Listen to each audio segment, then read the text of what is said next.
سبيل الدموع سبيل مريح تنهدى. Kita masuk ke bagian berikutnya, berkaitan dengan menggunakan Al-Quran sebagai ruqyah yang dibacakan. Kita masuk ke bagian berikutnya, ini masalah ruqyah. Masih mirip ya, satu tema. Tadi berbicara ruqyah tulisan, kemudian jampi, kemudian ini adalah ruqyah jimat. Ruqyah itu jampi, kalau tulisan itu jimat ya. Kalau yang diminumkan buat orang sakit atau kalau dia berkaitan dengan penyembuhan itu namanya ruqyah. Berarti metode ruqyah ada dua. Yang pertama adalah menuliskan pada ina atau sesuatu yang berkaitan dengan air dan makanan, kemudian diminumkan, diberikan pada yang sakit. Yang kedua adalah berkaitan dengan nafas. An-nafas atau menghembuskan nafas dengan ayat-ayat Al-Quran untuk mengobati orang yang sakit. Maka di sini para ulama mengatakan, ya kebanyakan ulama mengatakan tidak masalah. Para ulama mengatakan tidak, sebagaimana perkataan Imam Nawawi, ya. Walaupun kemudian di sini Imam Nawawi menyebutkan menyebutkan sebagian ulama yang tidak memperbolehkan dulu, ya. Kemudian nanti beliau menyimpulkan boleh. Siapa yang beliau sebut? Rawa Ibnu Abi Dawud, telah meriwayatkan Ibnu Abi Dawud an Abi Juhaifah as-sahabi radhiyallahu an, dari seorang sahabat yang bernama Abu Juhaifah as-sahabi, seorang sahabat radhiyallahu an, semoga Allah meridhoinya. Wasmuhu, dan nama aslinya Wahab ibni Abdillah. Waqil ghairu dzalik, tapi sebagian orang mengatakan bukan itu. Jadi nama yang terkenalnya Abu Juhaifah. Sebagian ulama mengatakan namanya Wahab ibnu Abdillah, namun sebagian yang lain mengatakan bukan itu, tapi tidak disebutkan siapa namanya. Wa anil Hasanil Basri, dan juga dari Hasan al-Basri. Wa Ibrahim an-Nakhai, dan juga Ibrahim an-Nakhai, ini orang-orang Kufah, Basrah, Irak berarti. Annahum, bahwa mereka semua, ini madhabnya orang-orang Kufah dan Basrah, annahum karihu dzalik, mereka tidak menyukai ruqyah. Bersandar pada apa? Bersandar pada hadis meminta ruqyah tidak akan mendapatkan kesempatan masuk surga tanpa hisab. Orang yang meminta ruqyah tidak akan masuk surga, tidak akan mendapatkan kesempatan masuk surga tanpa hisab.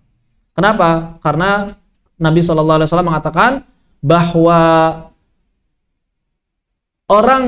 salah satu yang menyebabkan orang tidak mendapatkan kesempatan tersebut adalah orang yang meminta ruqyah. Orang yang meminta ruqyah. Makanya ulama Basrah, ulama Kufah mengatakan makruh. Namun wal mukhtar, adapun pendapat yang terpilih menurut Al-Imam An-Nawawi, anna dzalika ghairu makruh bal huwa sunnah mustahab. Kata Al-Imam An-Nawawi apa? Bukan makruh, bahkan sunnah. Loh, kok sunnah? Kan tadi katanya orang yang minta ruqyah itu akan kehilangan kesempatan masuk surga tanpa hisab. Para ulama yang membolehkan ruqyah mengatakan bahwa ini berkaitan dengan ilat, berkaitan dengan kenapa dilarang atau kenapa kok Nabi sampai mengatakan seperti itu. Nah, kalau kita belajar fiqih, maka kita akan bertanya kenapa. Kenapa? Karena berkaitan dengan sebab. Kenapa hukumnya ini, kenapa hukumnya itu, ini mesti dicari. Ya, mesti dicari. Takhrijul hukmi, ya, takhrijul manata, itu mencari kenapa. Supaya apa? Supaya kita bisa menentukan pada perbuatan-perbuatan yang lain dan tidak keliru dalam memahami hadis atau Al-Quran. Terutama pada lafad-lafad yang muhtamal, lafad-lafad yang mungkin maknanya bisa lain. Begitu. Maka ternyata pendapat para ulama ini berkaitan dengan kebiasaan orang-orang Arab zaman dulu. Jadi orang-orang Arab zaman dulu itu kenal ruqyah, tapi ruqyahnya itu jampi-jampi yang nggak jelas. Hanya saja ternyata qadarullah, kalau mereka meruqyah itu sering berhasil. Kalau mereka meruqyah sering berhasil. Sampai-sampai kemudian orang-orang Arab zaman dahulu sakit-sakit sedikit udah ruqyah sembuh. Sakit sedikit udah ruqyah sembuh gitu. Ruqyah aja sembuh, ruqyah. Sehingga mereka seakan-akan menyandarkan kesembuhannya itu pada ruqyahnya, bukan pada Allahnya. Sehingga mereka menyandarkannya pada ruqyahnya bukan pada Allah. Inilah yang membuat Nabi kemudian mewanti-wanti jangan meminta ruqyah. Kenapa? Karena khawatir jatuh kepada kebiasaan orang jahiliyah, antum malah bergantung pada ruqyahnya bukan bergantung pada Allahnya. Jadi kalau misalnya kita bersamaan dengan meminta ruqyah masih bergantung pada Allah, berarti masih tawakal, tidak masalah berarti. Ini menurut pendapat ulama yang membolehkan. Bahkan di sini Al-Imam Nawawi mengatakan apa? Bal huwa sunnah mustahabah. Bahkan ruqyah ini termasuk sunnah yang dianjurkan. Faqad thabata, maka telah sabit, telah tetap, telah pasti, telah tercatat dari Aisyah radhiyallahu anha, dari Ummul Mukminin Aisyah radhiyallahu anha, anna Nabiy sallallahu alaihi wa ala alihi wasallam, bahwa Nabi sallallahu alaihi wa alihi wasallam kana idza awa ila firashihi kulla lailah jama'a kafaihi thumma nafatha fihima, ya.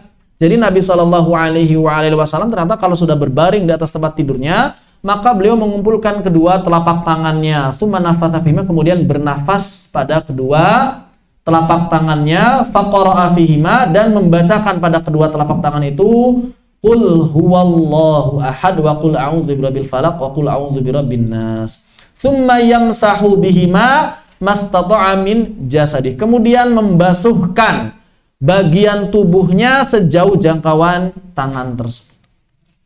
Ya, kurang lebih seperti ini. Bismillahirrahmanirrahim. Qul huwallahu ahad, Allahus samad, lam yalid wa lam yulad wa lam yakul lahu kufuwan ahad. Kemudian al-falaq. Bismillahirrahmanirrahim. Qul a'udzu birabbil falaq min syarri ma khalaq wa min syarri ghasiqin idza waqab wa min syarri naffatsati fil 'uqad wa min syarri hasidin idza hasad. Dan ingat, ruqyah itu doa. Antum niatnya jangan niat tilawah. Apa bedanya tilawah sama doa? Kalau niatnya tilawah berarti orang yang haid, orang yang junub tidak boleh melakukan. Tapi kalau antum niatnya doa maka boleh melakukan. Hanya saja begini. Kapan doa bisa bernilai di hadapan Allah? Doa dan zikir bisa bernilai di hadapan Allah, menjadi pahala doa, menjadi pahala zikir, dan bisa tersampaikan kalau antum memahami minimal secara global antum itu mau ngapain. Dengan lafaz tersebut itu maksudnya apa?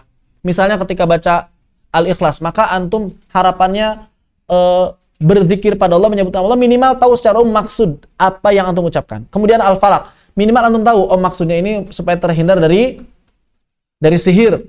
An-Nas, bismillahirrahmanirrahim, qul a'udzu birabbin nas, malikin nas, ilahin nas, min syarril waswasil khannas. Maka antum minimal di dalam hati itu tahu ini maksudnya adalah supaya terhindar dari godaan jin. Alladzi yuwaswisu fi sudurin nas minal jinnati wan nas, ya. Jangan sampai nggak paham sama sekali, karena kalau tidak paham sama sekali, tidak mendapatkan nilai doa, tidak mendapatkan nilai zikir. Tapi mendapatkan nilai kebaikan secara umum, iya. Kalau mendapatkan nilai kebaikan secara umum, iya. Tapi tidak mendapatkan nilai doa, tidak mendapatkan nilai zikir. Beda kalau niatnya tilawah. Kalau niatnya tilawah, maka berarti antum akan mendapatkan 10 kebaikan setiap satu huruf, walaupun nggak paham. Ini beda. Jadi beda niat, beda konsekuensi, beda hasil. Niatnya niat doa, niatnya niat ruqyah, ya, begitu. Kemudian ditiupkan, ya, dengan nafas, tanafus. Maka kemudian diusapkan sejauh jangkauan tangan. Jauh jangkauan tangan. Tekan so. Dah. Ya. Ini biasakan juga kalau antum mau meruqyah orang lain, antum meruqyah diri sendiri dulu. Bikin benteng dulu. Dengan 3 qul tersebut. Bikin benteng dulu baru kena ruqyah orang lain. Karena serangan balik itu nyata. Ini buat yang pernah mengalami, ya. Allah, kalau antum nggak meyakini masalah ini, lah sabi, tidak masalah. Tapi kalau saya dulu sering berkecimpung dalam dunia ruqyah bersama dulu Ustadz Fadil Al-Maki, sering ikut beliau di Bandung, beberapa kali ikut ruqyah, dan serangan balasan itu nyata. Ya, bahkan kalau kitanya lagi lemah, kitanya bisa muntah-muntah sendiri itu. Lagi ngeruqyah, kitanya muntah-muntah sendiri. Kadang-kadang jadi malu juga, wah berarti antum lagi lemah nih. Ibadah antum lagi berantakan gitu, ketahuan itu orang-orang itu. Muntah-muntah sendiri, pusing sendiri. Ya. Yang dikhawatirkan apa? Bagi para peruqyah ini dikhawatirkan justru keluarga. Kalau keluarga mereka lemah, keluarganya yang kena. Makanya peruqyah ini keluarganya harus kuat. Dan setan itu sangat cerdas, ya. Banyak peruqyah yang terjatuh gara-gara apa? Gara-gara ternyata tidak kuat melawan setan yang bukan masuk ke jasad, ternyata setan yang ternyata menggoda dirinya. Ya. Ini setan itu lebih cerdas ternyata dari peruqyah. Makanya kalau antum meruqyah, hati-hati aja pokoknya. Ada orang yang meruqyah kemudian jatuh gara-gara apa? Gara-gara memasang tarif, itu kan setan. Kalau tarifnya kecil nggak mau ruqyah, kalau tarifnya besar baru mau ruqyah. Ini setan, cuma dia nggak sadar harus diruqyah sebetulnya peruqyah seperti ini. Bahkan ya, ini cerita teman-teman kami, kawan-kawan kami, banyak peruqyah yang ternyata ini terlibat skandal dengan pasiennya gitu. Berarti setan ini. Jadi si pasiennya ini nggak bisa sembuh kecuali sama peruqyah itu. Setannya sengaja, ya setannya sengaja menggodanya seperti itu. Jadi hati-hati, intinya hati-hati kalau ingin meruqyah atau kalau mau meruqyah orang lain. Walaupun sebetulnya ruqyah sendiri berkaitan erat dengan kondisi fisik atau kondisi batin, bukan kondisi fisik, kondisi batin dari orang yang meruqyah. Makanya kila dikisahkan, dulu Imam Ahmad pernah dipanggil untuk meruqyah seseorang. Ya Imam Ahmad ada orang kesurupan, kemudian dipanggil Imam Ahmad, ingat Imam Ahmad ini ada sendal saya, kasihkan. Kemudian baru bawa sendal Imam Ahmad udah kabur setannya, udah jin udah kabur. Ini baru sendalnya Imam Ahmad. Wah, sendal Imam Ahmad kabur, sembuh langsung. Ternyata kalau orangnya luar biasa, sendalnya aja bisa ngusir jin. Sama seperti Umar bin Al-Khattab ya. Ketika Umar bin Al-Khattab masuk sebuah gang, setan mau ke sana, boro-boro mau masuk ke tubuhnya Umar bin Al-Khattab. Mau masuk ke gang itu udah takutan, pindah ke gang yang lain. Ini kalau kondisi kita luar biasa. Ya, kalau kondisi kita luar biasa seperti itu. Jadi ruqyah ini berkaitan erat dengan kondisi batin, kondisi ruqyah dari orang yang meruqyahnya. Maka bikin benteng. Kenapa doa zikir pagi, zikir petang disebut hisn atau hisnul muslim? Hisn itu apa? Hisn itu benteng. Hisn itu artinya benteng, bentengnya orang Islam. Apakah bentengnya orang Islam zikirnya harus itu? Ya enggak. Itu salah satu versi zikir saja, ya. Yang antum pakaikan itu susunannya Al-Qahtani kalau nggak salah ya. Apakah boleh pakai sunan yang lain? Boleh, tidak masalah. Ibnu Taimiyah juga menyusun, Ibnu Abi Laylah juga punya susunan, Imam An-Nawawi punya Al-Adhkar, Imam Hasan Al-Banna punya Al-Ma'thurat dan lain sebagainya. Maka tidak masalah. Tidak masalah mau pakai yang manapun, itu zikir-zikir semuanya adalah zikir-zikir yang ma'thur dari Nabi Shallallahu Alaihi Wasallam. Terlepas para ulama beda pendapat mengenai kesohihannya. Terlepas para ulama berbeda pendapat mengenai. Yang penting antum zikir pagi, zikir petang. Enggak mesti terpaku pada satu jenis kumpulan zikir. Sama saja semuanya. Yang penting isinya doa. Begitu. Bahkan kalau bisa digabungin itu semua zikir-zikir yang ada supaya kebagian semua kebaikannya.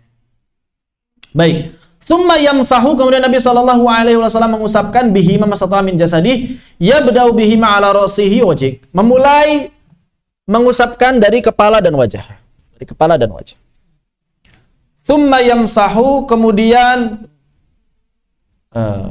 wa ma aqbala min jasadih yaf'alu dzalika thalatha marat. Kemudian semua dari jasad-jasadnya dan apa yang bagian depan jasadnya, dan beliau sallallahu alaihi wasallam melakukannya sebanyak 3 kali. Dan ini diriwayatkan oleh Imam Bukhari dan Muslim. Diriwayatkan oleh Imam Bukhari dan Muslim fi sahihaihima, dalam sahih keduanya. Juga diriwayatkan bahwa Nabi sallallahu alaihi wasallam pernah kena sihir, maka Allah Subhanahu wa taala kemudian menurunkan Al-Falaq dan An-Nas. Seperti itu. Wa fi riwayatin fi sahihain, juga riwayat dalam sahihain ziyadatun ala hadza, tambahan dari apa yang tadi. Fa fi ba'dihha, pada riwayat selainnya, qalat Aisyah radhiyallahu anha telah mengatakan Ummul Mukminin radhiyallahu anha, falamma mashtaka kana ya'muruni an af'ala dzalika bi. Ketika aku mengalami sakit, ketika aku demam, merasa sakit kepala dan juga kemudian merasa sakit lah. Ketika beliau merasa sakit, tidak bisa melakukan itu sendiri, karena ya'muruni an af'ala dzalik, maka kemudian beliau sallallahu alaihi wasallam menyuruh Aisyah untuk melakukan itu kepada beliau. Jadi ketika beliau sakit, maka beliau menyuruh Aisyah, ya Aisyah, tolong bacakan ayat ini, kemudian tolong. Dan di sini berarti Nabi minta ruqyah kan? Nabi minta ruqyah enggak kalau di sini? Minta ruqyah. Ya'muruni an af'ala dzalika bi. Berarti Nabi minta ruqyah. Maka tidak masalah sebutnya minta ruqyah selama kita tawakalnya pada Allah Subhanahu wa taala. Jadi tidak masalah minta. Kalau antum misalnya merasa sakit, ya tolong ruqyah, enggak apa-apa. Tapi selama bisa ruqyah sendiri, ruqyah sendiri. Selama bisa ruqyah sendiri, ruqyah sendiri. Begitu. Wa fi ba'dihha, dan juga pada riwayat yang lain, karena Nabi sallallahu alaihi wasallam yanfuthu ala nafsihi fil maradil ladzi mata fihi bil mu'awwidzat. Dan pada riwayat yang lain Nabi Shallallahu Alaihi Wasallam yanfuthu, ya, meniup ala nafsihi, kepada diri beliau sendiri, fil marad, ketika beliau sakit, alladzi mata fihi, yang beliau itu wafat gara-gara sakit tersebut, al-muawwidzat, ya, membacakan al-muawwidzat, al-falaq dan an-nas. Jadi beliau ketika di akhir hayatnya karena ada sakit, dan beliau melakukan itu ternyata rutin meruqyah diri sendiri. Qalat Aisyah, kemudian telah mengatakan Aisyah radhiyallahu anha, falamma thaqul kuntu anfuthu alaihi bihin. Ketika Nabi merasakan sangat berat untuk meruqyah diri sendiri, maka Aisyah yang melakukan untuk Nabi sallallahu alaihi wasallam, wa amsahu biyadi nafsihi li barakatihi, ya. Dan kemudian Aisyah mengatakan apa? Kemudian mengusap tangan beliau sendiri karena keberkahan tangan beliau. Jadi yang mengusapnya itu, yang ditiupnya tangannya Nabi, cuma yang bacanya Aisyah. Ditiupkan di tangan Nabi, kemudian diusapkan oleh Aisyah radhiyallahu anha. Kemudian setelah itu diusapkan tangan Aisyah ke tangan Nabi Shallallahu Alaihi Wasallam. Tabarukan atas ruqyah yang dibacakan, dan tabarukan atas tangan Nabi Shallallahu Alaihi Wasallam. Wa fi ba'diha, dan juga pada selainnya, kana idza ishtaka, dan ketika Nabi merasakan sakit, yaqra ala nafsihi bil muawwidzat. Nabi langsung membaca pada dirinya sendiri al-muawwidzat. Al-falaq an-nas, atau ditambah al-ikhlas, al-falaq an-nas. Wa yanfutu atau wa yanfithu. Dan kemudian beliau bernafas di atasnya. Qala ahlul lugha, an-nafthu nafhun latifun bila riqa. Apa yang dimaksud an-nafath? Yang dimaksud an-nafath adalah tiupan yang lembut tanpa ludah. Jadi bukan tuh, bukan, tapi lalu kemudian bagaimana bernafas di atas air untuk meruqyah, maka ini pula sesuatu yang diperbolehkan berdasarkan riwayat-riwayat yang sahih. Misalnya bacakan pada air Al-Fatihah, hadisnya Bismillahirrahmanirrahim, Alhamdulillahirabbil alamin, Arrahmanirrahim, Maliki yaumiddin, iyyaka na'budu wa iyyaka nasta'in, ihdinas siratal mustaqim, siratal ladzina an'amta 'alaihim ghairil maghdubi 'alaihim waladdallin. Amin. Minum bismillahirrahmanirrahim. Ruqyah. Boleh. Makanya orang-orang tua kita biasanya kalau ada khotaman, kalau ada orang baca Al-Qur'an, ribut nyari air. Buat apa? Buat disimpan di sekitar orang yang baca Al-Qur'an, apa? Niatin tabarukan dan ruqyah. Airnya nanti diminumkan buat anak-anak. Biasanya supaya pinter, tabarukan. Ya. Kalau di kampung-kampung masih banyak yang seperti itu. Tabarukan. Begitu. Jadi ruqyah ini adalah sesuatu yang disyariatkan selama caranya benar, selama caranya tepat, selama caranya sesuai syar'i. Yang tidak diperbolehkan adalah ruqyah-ruqyah yang tidak menggunakan cara-cara syar'i. Contohnya apa? Contohnya misalnya antum melakukan perbuatan-perbuatan yang tidak ada landasan syariatnya, seperti cari ayam cemani. Tahu ayam cemani? Ayam hitam semuanya, bahkan dagingnya pun hitam. Ini mahal harganya. Kenapa mahal harganya? Karena biasa dipakai buat orang yang kesurupan, atau juga bisa dipakai buat kejahatan seperti santet, atau juga bisa buat pelet dan lain sebagainya. Atau misalnya cari semar mesem. Semar mesem itu keris sebesar ini, kerisnya dimasukkan ke dalam air, diminumkan, ya. Atau misalnya dimasukkan ke dalam air bersamaan dengan foto orang yang antum sukai, diminumkan. Atau misalnya cara-cara lain yang tidak ada landasan syariatnya. Antum suka sama seorang, diambil rambutnya, kemudian diikatkan pada tempat tertentu, memang tidak ada syariat. Ini tidak ada syariatnya seperti itu, ya. Pelet ini. Begitu pula misalnya ada orang yang sakit, kemudian antum ambil gebok pisang, tahu gebok pisang? Batang pohon pisang. Kemudian antum katakan, wahai sakit, pindah ke gebok pisang ini. Enggak ada ini. Suruh pindah ke gebok pisang. Apa hubungannya? Kalau misalnya antum berkata pada perut, ya perut, kamu adalah makhluk Allah, sembuh, itu tidak masalah. Itu bagian dari ruqyah. Karena Umar bin Khattab radhiyallahu anhu pernah menulis surat kepada Sungai Nil. Tahu kisah tersebut? Sungai Nil kekeringan, kemudian orang-orang Mesir lapor kepada Umar bin Khattab. Umar bin Khattab kirim surat ini kepada Sungai Nil. Isinya apa? Wahai Sungai Nil, kalau engkau mengalir karena dirimu sendiri, silahkan. Engkau mau mengalir mau tidak, silahkan. Tapi kalau engkau mengalir karena Allah, maka ingatlah air ini untuk hamba Allah. Maka mengalirlah Sungai Nil. Takut sama Allah. Berarti bisa dong kita ngirim surat ke danau? Bisa, silahkan ngobrol sama danau. Atau jangan ngirim surat, ngomong sama, ya danau, tetaplah menjaga kelestarian alam. Jangan sampai kering karena engkau adalah akhir harapan kalau kami kekeringan di sini. Jangan mengering wahai danau. Ya, berikanlah nutrisi yang banyak pada ikan-ikan supaya orang yang mancing ini bisa dapat banyak ikan-ikan dari danau. Ngobrol sama danau. Ngapain ngobrol sama danau? Untuk masih waras kan? Waras insyaallah. Karena makhluk Allah bisa mendengar, tembok bisa mendengar, dinding bisa mendengar, semuanya bisa mendengar, bisa menjadi saksi di akhirat. Ya. Semua makhluk Allah ini bisa menjadi saksi di akhirat. Antum ngobrol sama mereka nyambung. Ya. Makanya Nabi SAW juga di antara kebiasaannya apa? Di antara kebiasaannya kan kalau sholat itu berpindah-pindah tempat ya, dan memerintahkan seperti supaya apa? Supaya menjadi saksi. Kenapa? Karena nanti lantai tembok ini bisa menjadi saksi. Bisa menjadi saksi. Mereka bisa mendengar kita. Siapa bilang mereka nggak bisa dengar kita? Kita yang nggak bisa dengar mereka, bukan mereka yang bisa dengar kita. Seluruh makhluk Allah itu bertasbih. Seluruh makhluk Allah itu bertasbih. Antum jangan mengira pohon itu diam aja, mereka bertasbih. Pernah dengar kisah pohon batang kurma menangis? Bisa bertasbih. Menangis gara-gara mau dipindahkan dari Masjid Nabawi. Ternyata mereka bisa seperti itu. Dan kalau misalnya antum mendengar ada pohon nangis, itu wajar, oh di zaman Nabi pernah terjadi. Jangan langsung, oh ini kayaknya jin, jangan langsung memfitnah jin dulu ya. Bisa jadi memang lagi kedengaran itu pohonnya. Jangan langsung memfitnah jin. Ada pintu ngebuka tutup sendiri, bisa jadi itu angin. Langsung ngasih kabar. Jangan langsung memfitnah jin dulu. Ya walaupun bisa juga jin, tapi jangan langsung memfitnah jin dulu. Oh itu angin lagi ngasih kabar pada kita. Wahai angin, jangan ganggu kami. Kalau misalnya antum angin, antum juga makhluk Allah. Kalau misalnya antum jin, antum juga makhluk Allah. Jangan ganggu kami. Udah selesai. Ya.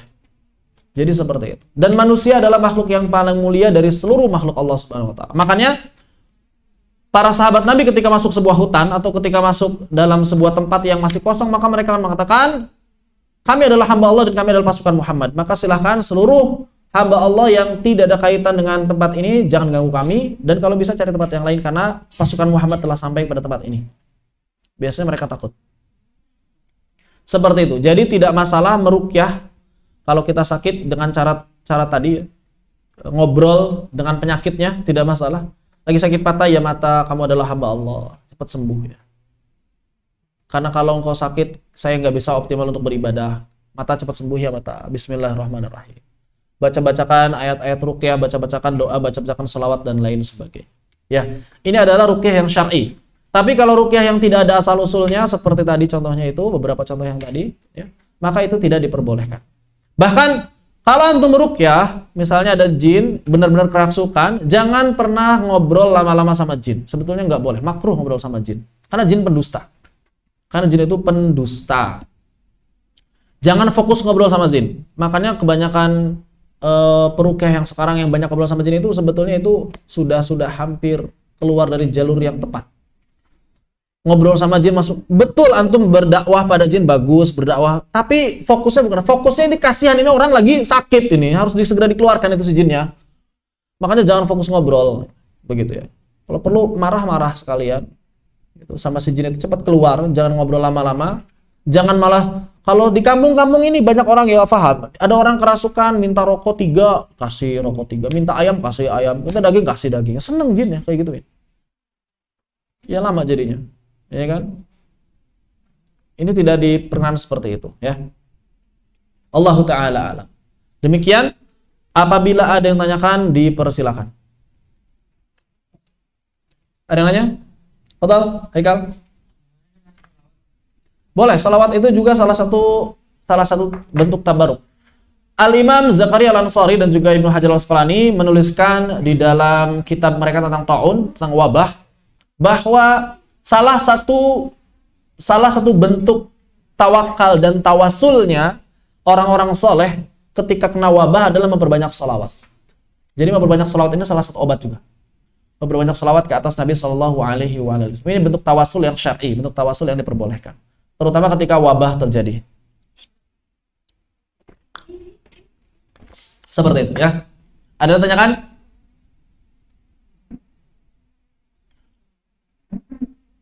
Kalau misalnya meruqyah dengan meniupkan udara ke air itu baik, kenapa ada larangan meniup air?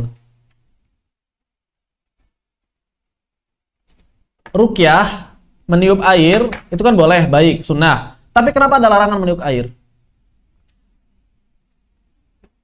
Kenapa ada larangan meniup air? Larangannya hadisnya air ya, bukan makanan sebetulnya, air. Kalau misalnya ada air panas, jangan ditiup di atas ina. Jangan meniup, jangan menghembuskan udara di atas ina, di atas tempat air. Ibnu Qayyim al-Jauziyah memberikan pendapat bahwa salah satu alasannya itu, zaman dulu yang namanya tempat air itu digunakan oleh orang yang banyak. Kalau antum niup, ntar orang lain yang lihat itu bisa jijik. Itu salah satu alasannya. Ya, bukan semata-mata makruh enggak. Jadi ilatnya itu, sebab kemakruhannya itu khawatir membikin orang lain jijik.